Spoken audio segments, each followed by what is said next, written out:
Charged Up, Episode 9, Thriving in a Single Income Household. Are you ready to get charged up about your money, your credit, and your overall financial health? You've come to the right place. You're listening to Charged Up with Jenny Hoff.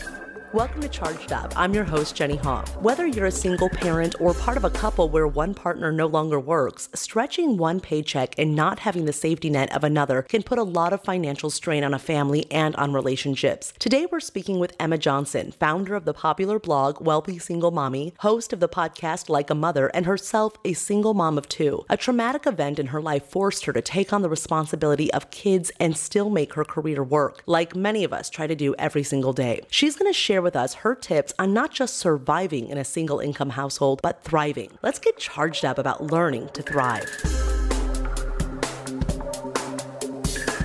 Thank you so much for joining us, Emma. Appreciate that. Oh, thank you for having me. So this should be interesting. You talk to single moms on your blog about not only surviving financially, but thriving financially.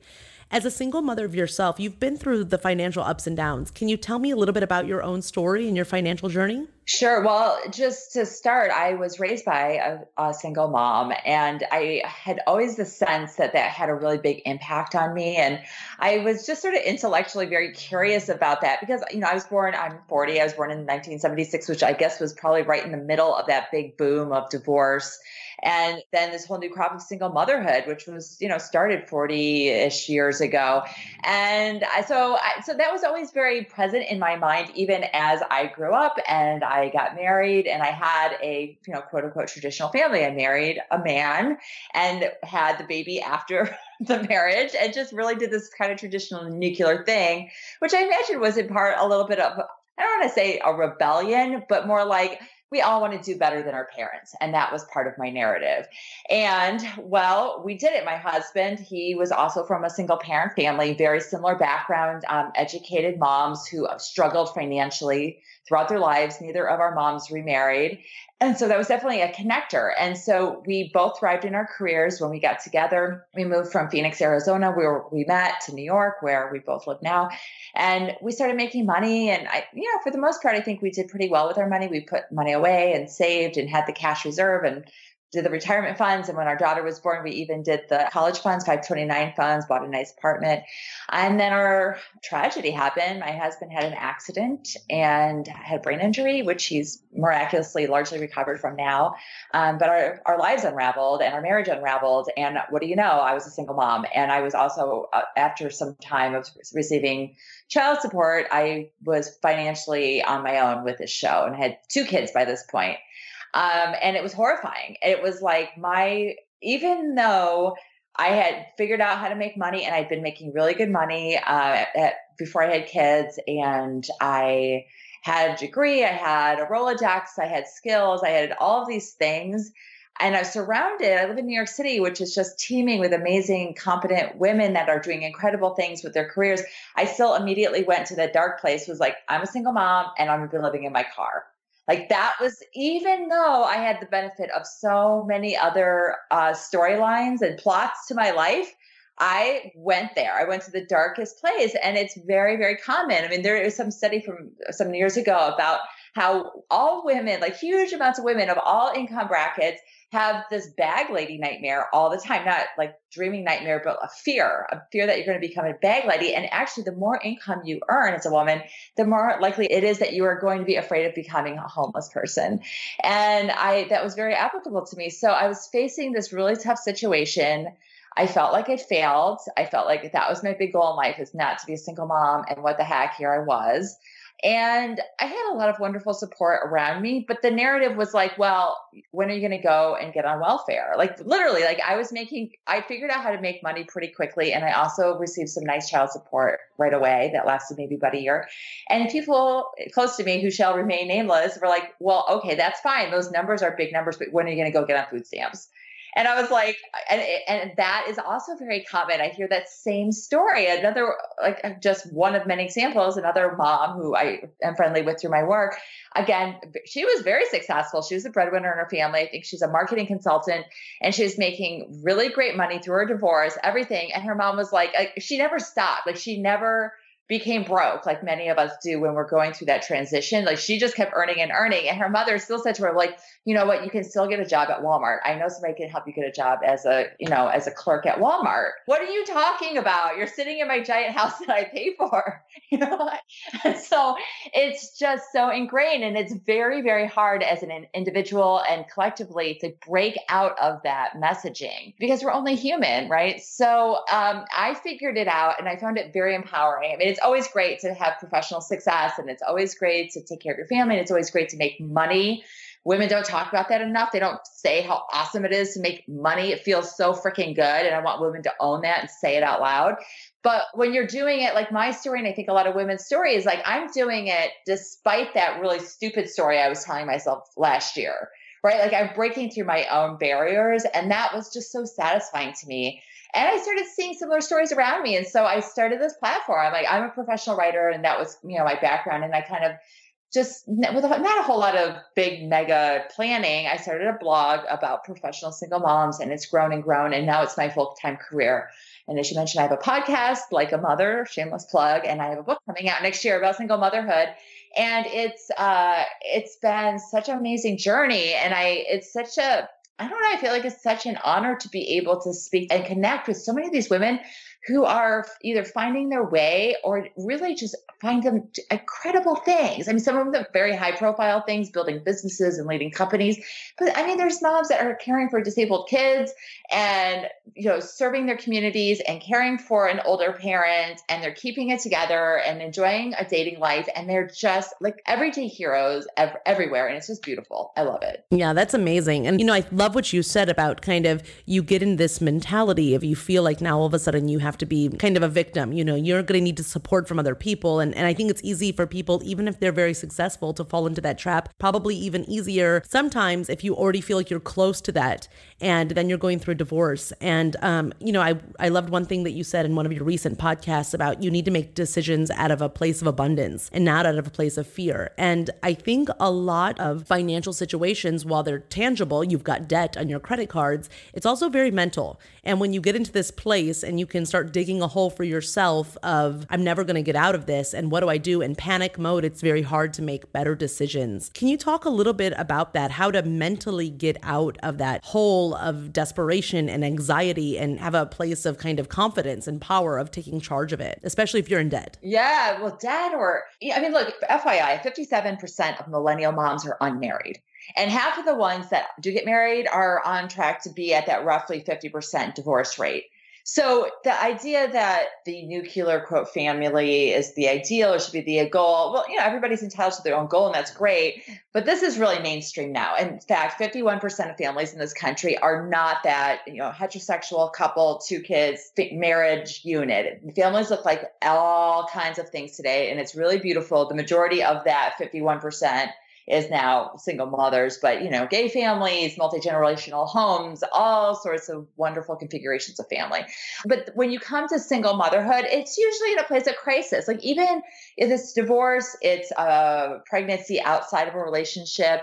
Even if you're a single mom by choice, parenthood is catastrophic. It upturns your life, including your finances. And single motherhood is going to make you poor in the short term. It's just a reality. So it's just like if you lost a job or the stock market crashed and your assets tumbled, you go into panic mode. It's completely normal. But here are my tips for reframing that. Well, one, let's look at this in perspective. Let's get some context around your situation. If you're listening to this, you are probably living in North America, and you are living at a time of the most incredible amount of abundance for any human being, especially for women. So we have equal economic power. Technically, we have equal political power. You can get a credit card in your own name, which our mothers and grandmothers could not. You have equal access to capital, whether that's to buy a home, to start a business, to get a student loan. You have so many options. It is embarrassing how many resources that you have right now. So it's really about gratitude. And that is not just some, frilly meme that's going to come across your Facebook feed. This is like a real actual mindset that is going to change your life. And so figure out how to remind yourself of that every day, whether it's writing down everything you're grateful for. I have a gratitude practice I do with my children, which is I started to teach them, but really it's just as much for me to remind me of all the things that I'm grateful for in my life. So really, okay, think you're broker now than you were before the situation happened, but you still have a leg up on 99% of people in this world. So do not ever forget that. And if you really tap into that feeling, it's impossible not to feel a sense of obligation and service.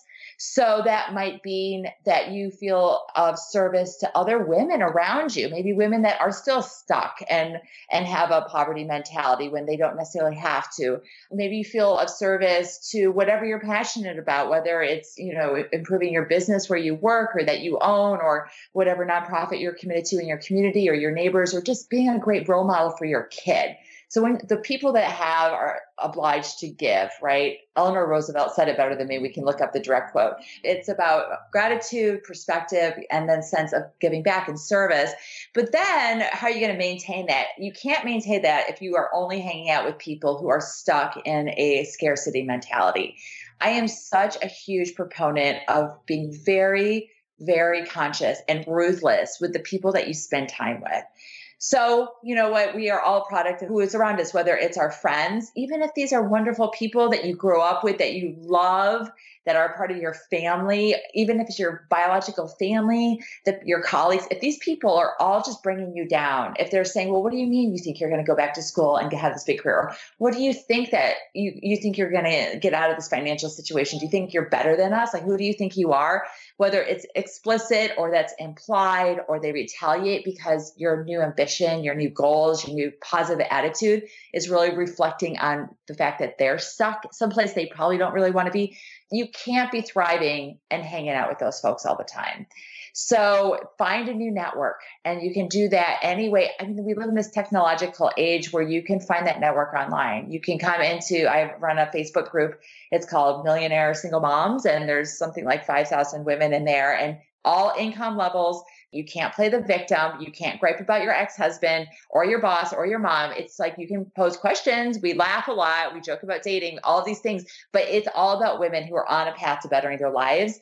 Professional groups, or you just make new friends. And maybe those friends aren't women, and maybe they're not your age. Maybe they're older, maybe they're younger, maybe they're married, but they're people that are going to lift you up and be on the same wavelength as you. It's just critical. Yeah, I really agree with that. That's a great point that you made about surrounding yourself with people who are going to encourage you on your new endeavor and not try to hold you back. And I think sometimes we're scared of people then, old friends or family members saying, who do you think you are? Like you just said. And in order to not be, have anybody judge us, we hold ourselves back. I want to talk to you a little bit more about how single parents, you said, okay, go further, find this abundance. We live in a country that there are a lot of opportunities open to us. And I think a lot of people, though, feel I'm already maxed out. I have a job that I'm working at. I'm with my children. I don't have a single moment of the day. What other options are there that they can go out and find ways to increase their income? Right. And that's really common. And first of all, reevaluate that story that you just told yourself about that you're so busy, because progress is measured by how much free time you have. You think about it in lots of ways. Like, we have a washing machine, so you don't have to spend hours beating your clothes against a rock down at the river.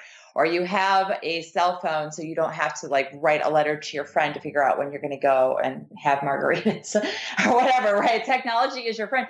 And we live in a culture that prizes this whole idea of being busy. Somehow busy makes us seem important. Like, if you have all these things to do, you must be very important, or you must be productive, or you're suffering, and people get off on this idea that you're somehow suffering and therefore that's desired. I don't know, but really evaluate that, because there's so much affirmation for that. I'm so busy. I'm so exhausted, because, you can probably find a lot of efficiencies in your life to do what you really freaking want to do.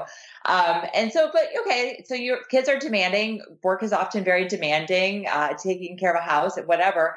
But what do you want to do? Do you want to get out of a debt cycle? Do you want to be doing more interesting work? Do you want to be working with more interesting people? Do you want to be living and working in a different location, different city, or, whatever your goals are? And then honestly, it's really just about, okay, I'm here. I want to be there. What 3 things can I do today to set that ball in motion? Literally, you could probably do 3 things in 10 minutes It could be like printing out your old resume and then calling your friend who's really excellent at resume editing, or sending an email to a resume expert, which I advise even more. It can be scheduling a meeting with your boss about a promotion. It can be saying, all right, you know what? I'm going to spend an hour tonight after the kids go bed. I'm going to look on some job boards, or scheduling a meeting with somebody in your life that's either in your desired field, maybe somebody that you could serve as a mentor to you, or just somebody that's going to be encouraging, that you said, look, can I please take you out for lunch sometime on me? And I just want to run some ideas by you, if you don't mind. Or, that's asking a lot. Lunch, just say, can I get 20 minutes on the phone with you? And people will give it to you. And that's going to set the ball in motion. You're going to get ideas. You're going to get inspiration. And once that momentum is going, then there's no stopping you. Yeah. And I want to talk a little bit about, I know a lot of stay-at-home moms or people that work, and on the side at home, they're doing these side hustles, which I'm going to do another show on, but they're selling products for companies. And what they're doing is they're getting a team of other people who are stay-at-home moms to also sell those products. And there can be a lot of money in this. A lot of people I know swear that they're paying off all kinds of debt doing these kinds of programs, whether selling beauty creams or nail covers or clothes or anything like that. But I also want to talk a little bit, I don't know if you're familiar with the risks that these can involve too. Is that something that you would recommend for someone to make extra money? Or do you feel that sometimes people get caught up in investing in this kind of stay-at-home salesperson mentality and they don't actually make money from it? Yeah. So I know people that, a couple of moms who follow me make a bunch of them. Actually, one in particular, I know she has this big 6-figure business and she's really smart about it. It's a great lifestyle for her and her son. I know a bunch of other women who do it more as a side gig, to your point, and it works really great for them. One, do your research. I think most people know that, right? Like there's a lot of maybe it's not scams, but there's a lot of fine print that you need to read. It's a network. So the person selling you is going to showcase their crazy wild success that they had.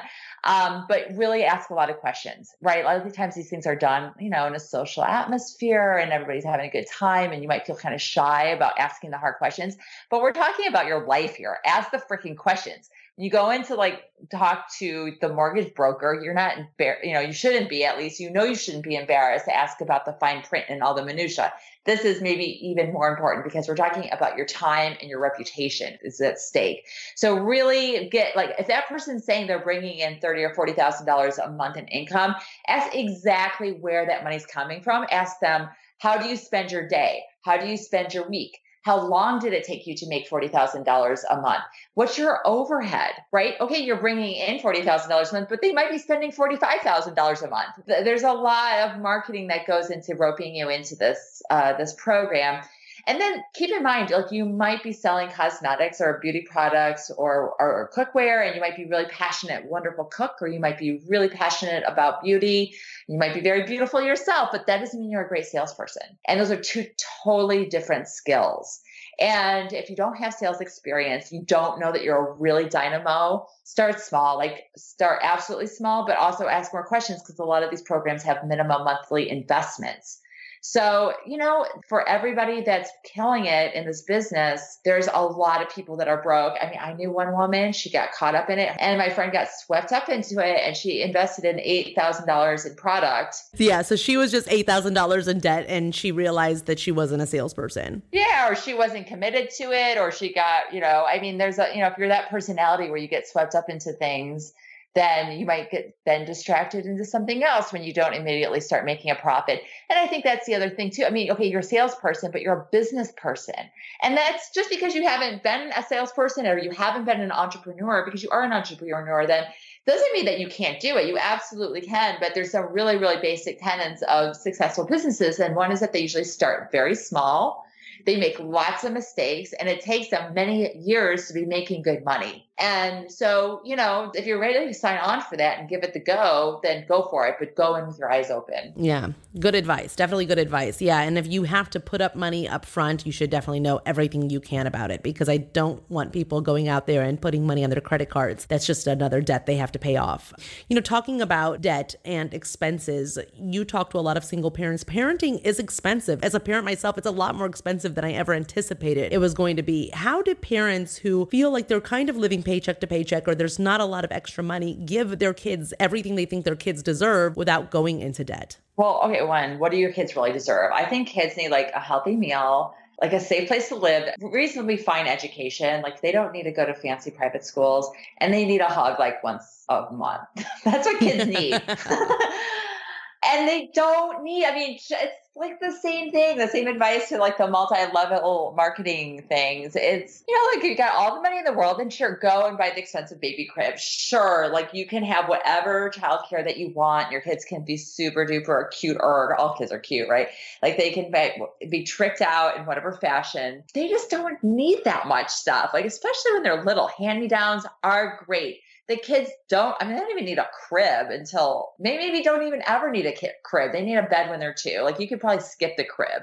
Like whatever guilt you're feeling, all the marketers know that guilt, and they are tapping into it day and night and advertising. So just let a lot of that go. I mean, the horror story is this mom is in one of my groups online, and she was struggling. She was really having a hard time to make ends meet, and she worked as a daycare worker. At the same time, she's asking advice for like planning a trip to Disney for her 4-year-old. And my mind just melted. It's like, what?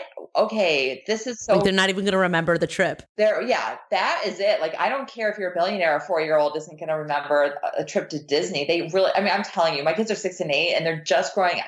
Like they'll start to remember now, but up until now, like they don't care if there's a pool, they're good. Like I could take them to a Motel 6 wherever in the world with a pool, and that was like the best vacation of their whole life. Like that's it. So just keep it real and ask yourself, why are you spending the money? Is it because it's actually enhancing the kids' quality of life? Or is it assuaging your own guilt, social pressure? Are you worried that the kids are going to be socially ostracized because they don't have the right sneakers or the right birthday party? And again, it comes from you and being very clear about your own boundaries, your own budget, values within yourself. And so much comes from that. But then it's also about just communicating that with your kid. Like, this is our values in this family. Kids understand so much. Oh my goodness. They understand so freaking much, including about money and business. It is unbelievable. If you talk to them, just talk to them like adults and they get it. One of my favorite stories, this was a year ago. So my kids were 5 and 7, and I was launching a digital course online about money. And I was talking to them. I'm like, yeah, so I'm doing this thing, and here it is. Here's the landing page. And I'm trying to figure out how much money I should charge. And they got into a literal argument on the walk to the bus stop about price elasticity. Without any education from me, like they just inherently understood, like if you charge a low price, more people will buy it. Or if you charge a higher price, fewer people will buy it. That was not like an explicit message. Their brains just inherently understood price elasticity. So just really get into expressing your values. Like we believe in, for example, experiences over things. And that's why for Christmas, we're going to go to the Motel 6 and you guys are going to jump into the pool instead of us, buying the latest whatever thing that you don't need. Because remember, we gave away all that stuff you didn't play with last year because you didn't play with it. So yeah, I just say be really brutal with yourself and don't go down that rabbit hole. I love that. And I talk to people that I know who I know they're actually in debt. They're not even paying off their credit card in full every month. They're paying the minimum payments, and yet they're signing their kids up for every single class. And they're worried about sending them to the best private schools. And I told a person I knew the other day, I said, your kids are going to be more affected by the financial stress between you and your spouse that you're experiencing right now, and the potential that your relationship might even end and that you're fighting at home over money, than they are going to be about, a smaller classroom. Let's talk a little bit about that, because you've said on your website and in podcasts, a lot of relationships actually end because of money. Like that is the main stressor in a lot of marriages. Can you talk a little bit about that and the importance of, if you want to keep your marriage together, being smart about your money? Oh my gosh. Yeah. And it doesn't end when the marriage ends, because then you're still fighting about money, because there's often child support or alimony exchange. And even if there's not, you're still fighting about which school to send the kids to, which camp, who's paying for the daycare versus, the investing in the 529, whatever. It doesn't end. So financial health, number one, everybody needs to be earning. If there's one parent that doesn't have a job, the chances of divorce by some studies is 50% higher. If you don't have your own money that you are earning, you know where it is, you know where it's going, you don't have autonomy as a partner in that relationship. And even if you are earning, you need to absolutely know where all the money's going, where it's invested, whose name is on the house, whose name is on which accounts, who's responsible for which debt. And it's so hard to do because you go into marriage, everybody does. The message is that this is forever. Money doesn't matter. Love conquers all. And my money is your money. And it's all really beautiful. And that's a nice notion, but there is no historical precedence for that ever being sustainable. It's just a fallacy. And I'm telling you, if you believe that, you are kidding yourself and it will bite you in the butt. It just will. Your relationship is that much more vulnerable to start with. And then if and when it does end, you are going to be screwed. You just are, because you don't know where the money is. You don't know if there's money. You don't know if your name isn't on the house, you might not get a piece of that house. There might be savings that your name isn't on and you think that's your money, but it's not if you're not demanding the answers to really hard questions. And look, it's so common that women are in this situation. And if you are, and all of a sudden tomorrow you're going to listen to this podcast and go speak to your spouse, like, yes, so I was listening to this podcast and this loud lady has told me to do this thing. And I need to know all this. I mean, it's going to upset your relationship and you know that. And that's why you're not asking. So it's tough. It's really, really tough. But the good news is from friends of mine, just kind of anecdotally and statistically, there's some studies about women and their participation in their finances and management of the family finances. It's changing a lot for younger women. So friends of mine that are in the financial wellness space and wealth managers, they say that younger women are definitely more inclined to stay in the workforce after they have kids. They're more inclined to have their own accounts and they're having better, more informed discussions with their partners about money, which is all great. So that means that people like you and me are doing our jobs. Yeah, I think that's super important. When I first had my child, I wanted to just be at home with him full time, and it still was important to me, but I realized I didn't feel good when I wasn't making any money because I had made money my whole life. And even if your spouse seems totally content to be the 100% breadwinner, it puts stress on the relationship and it puts an insecurity in the other person who's not making money, in a sense of, do I have a right to even buy that? Do I have a right to be making those financial decisions? Right. Ask any divorce lawyer. When people split up, the truth just comes out. Like whatever things that you were too polite to say during the marriage, you say it. Like when you're going, it just all the truth comes out because it's horrible. It's like such a trauma. And the truth always comes out. And the truth is whoever made the money never felt like it was our money. They're like, no, but that's my 401k from my job. Or like, oh, what does she think she gets a piece of the house? I put that money down, or my family helped with the down payment. If you're not actually going and earning or earning somewhat equitably in that relationship, it's like I said, it's a beautiful idea to say your money is my money, but no one deep in their heart really believes that. And when you split up, it's just not the story. Yeah. So you have a video masterclass, as you mentioned before, on your website to teach single parents how to make money. Let's talk about all parents for a moment, or all people who feel financially strapped. What are the lessons that you teach in your masterclass? Can you give us some of those tips? Well, first of all, figuring out why you're not making money. I have struggled through my own hangups about why I'm not making money, and everybody has their own story, right? So when it comes to single parents, it's pretty easy to see what the story is. It's always like, well, I'm a single parent, therefore I have to be broke. Like that's the mega story that we're all told. And it's so hard to break free from that when all of society is shoving that down your throat. Everybody has their own individual neuroses. You would not be human if you didn't. And we all have things that are holding us back. I mean, Warren Buffett, he's got some personal neuroses that could be like doubling his income if he got over it. Like everybody just has one. So it's digging into those stories you tell yourself that become true. I really am a big fan, again, of surrounding yourself with the right people. So whether it means earning more money or being more professionally or creatively fulfilled in your work, maybe working fewer hours for higher income, whatever those are, you need to be around people who support that vision.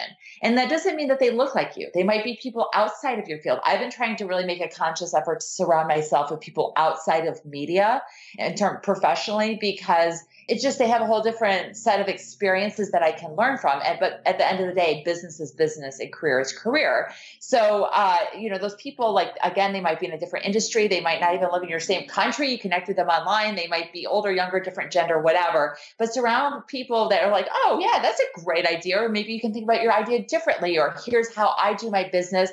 And I can see you applying those lessons to your business. And just having an open mind to the notion of your success, because by osmosis, you will start to get that. Getting rid of this idea That's a big story that people tell themselves. And I hear it all the time is that, oh, well, I want to earn more, but that means that I have to work that many more hours and I'll never see my kids. And that's just a story. That's a story. Like Warren Buffett, he has literally billions of times more income than I do, but he's not working billions of hours more than I am.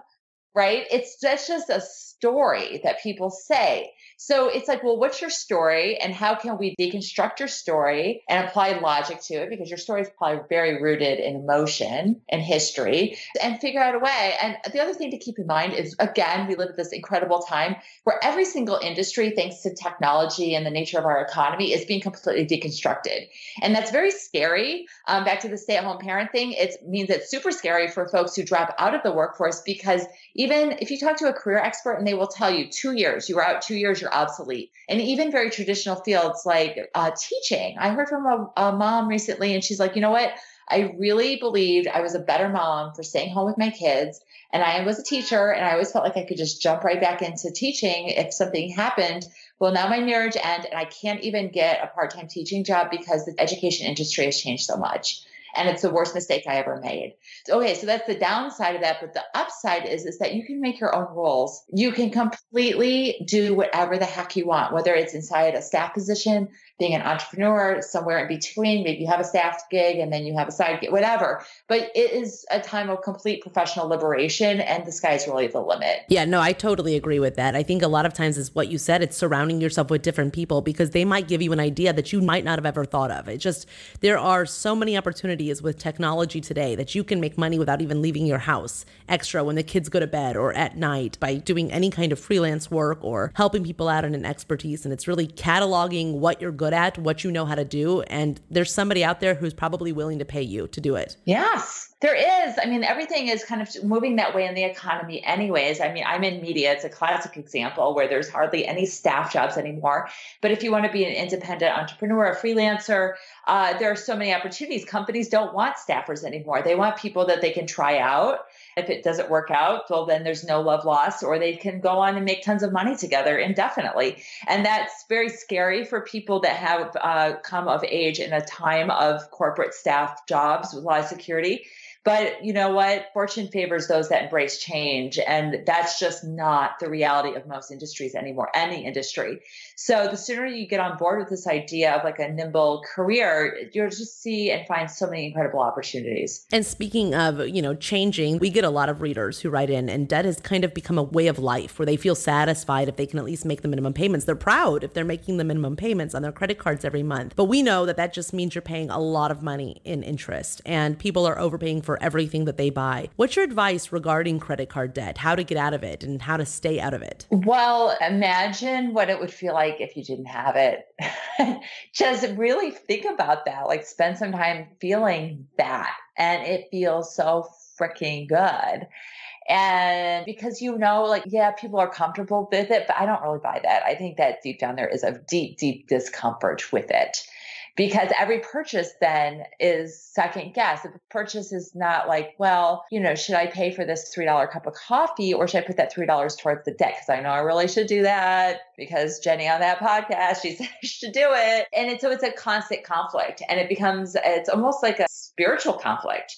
It's between doing what you know you should and what you want to do in that moment. And I don't want people to feel like that. I want people to be making even those little tiny decisions, right? Like, oh, should I, leave the light on or should I leave the light off? It's going to cost me, 45 cents. I want you to turn the light off and I want you to put that 45 cents that you save towards your credit card debt because that is really living within your values. And there's just nothing more beautiful than that. That's like euphoria. Yeah, no, absolutely. And you say on your website and in podcasts, getting out of debt is the number one goal. It's the first thing that people should be doing, correct? Yes, I would temper that with also, you need some cash on hand and you need to be managing, not just paying down your debt, but also managing your debt and managing your credit because, emergency, you want the cash, but you also need access to credit. If something really, really bad happens, you need access to credit. Like that's a lot of security too. So, credit score, some cash, but really focus on earning because the more you earn, it means the bigger your career becomes. It means the more successful and interesting people you're surrounding yourself with, you are stretching yourself professionally professionally, personally, creatively, and your universe expands beyond just the dollars in your bank account. Your entire being expands if you are living within your potential in every part of your life, including your professional life. So I know in personal finance and blogs, there's often, I feel, an overemphasis on saving and budgeting. Super important. Like, I can't tell you how important that is, but that's limiting, right? Because if you pay off X amount towards your credit card or you save X on your shopping, that's a finite thing. And I get it. It feels very empowering because you know that you save 20% on your groceries that month. And that's great. That's a fixed number. You did it. You know what the number is. Whereas you start a business or you go in and ask for a promotion or a raise or you invest in education, there's a lot of question marks and it's scary and it's risk, and risk is not always immediately rewarded.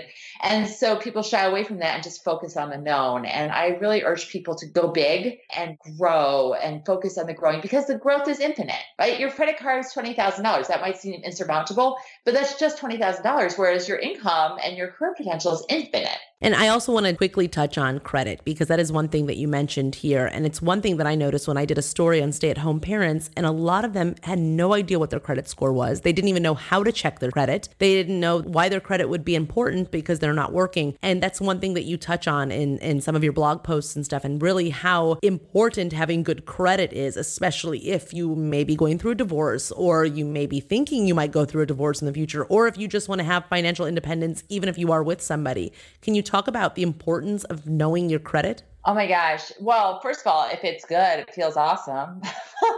And then you have options. If you have no credit, I mean, for better or worse, you can usually get some kind of credit, and it's going to be at an atrocious rate. And that means you're spending money. You're spending a lot of money. I have written about financing growth in my business with 0% credit cards over these last few years. And I believe that was a great option for me. And it was at 0%. And I could do that because I have really excellent credit in the 800s. And so I was able to earn more money because I was able to invest money with great credit score. Like, it's all a cycle. So, okay, maybe you don't have a business, but you probably need a ride. You need a car. Not a lot of people have $10,000, $20,000 to buy a car. You need a place to live, and it's a great time to buy a house, even though mortgage rates are climbing. They're still at near historic lows. Your education, whether it's for yourself or your kids, all kinds of really good reasons to finance things in your life. And if you got a great credit score, you have a lot of options. And the more options you have, the more empowered you are, the better you feel, and the less money you're going to spend on interest. All right. Great tips. I also want to talk about your book. Can you tell us the name of it and what it will be about, and when is it coming out, and when can people start ordering it? Yes. So you can start ordering in February. It's called The Kick-Ass Single Mom, Be Financially Independent, Make Every Man Want to Date You, and Raise Fabulous, Happy Children. And it's through Penguin Random House's Tarsha Parody. And I'm very excited about it. Fantastic. So it'll be coming out officially in September, but people can start pre-ordering it months in advance. Mm-hmm, exactly. Okay, perfect. And one last question. Our show is called Charged Up. What charges you up about mastering money and being financially independent? Because I get just really excited about blowing through my self-imposed limitations, whether it's regarding a relationship. So for example, the notion that I can't do well, be financially independent without a spouse or a partner, or the idea that I can't be a creative person, I'm a writer, and also make great money, or this idea that I can't be a single mom and also not only make great money, but spend a lot of time with my kids and not be stressed out and crazy. Like, so these are all stories that I've told myself over the years, and then breaking through them and proving myself wrong is ironically extremely satisfying. So that is just it. And then it gives me a sense of control. It gives me a sense of control knowing, you know what, I don't have debt that I don't choose to have. I'm seeing my money grow. It gives me a sense of security for now. So when I make financial decisions, I'm coming at it from a place of empowerment and positivity. And I feel a sense of security and positivity for the future, that I have a likely chance of being comfortable, not a burden on my children, having options as I go through the rest of my life. And also that I can give back. And whether that means financially giving back to causes I care about, or that I will simply be comfortable enough where I'll have ample time to lend my best resources, my best skills, my energy to things that I believe are deserving of my time and energy. Perfect. Thank you so much, Emma Johnson for joining us today. Her blog, wealthysinglemommy.com, your podcast, Like a Mother, and your book is coming out in September. So that all sounds great. Congratulations to you on pushing through any kind of financial obstacles you faced. And thanks so much for sharing your tips with us today. All right. Thank you so much, Jenny. This was fun. All right. It was fun. Take care. And thank you for joining us for this episode of Charged Up. If you have a moment, please rate and review us on iTunes. You can also subscribe and be notified as soon as we have a new episode. If you have questions you want us to answer on air or ask our experts, please send me an email at chargedup@CreditCards.com. I also look forward to your feedback and suggestions on what topics you would like me to cover. It's time to get charged up about your financial future.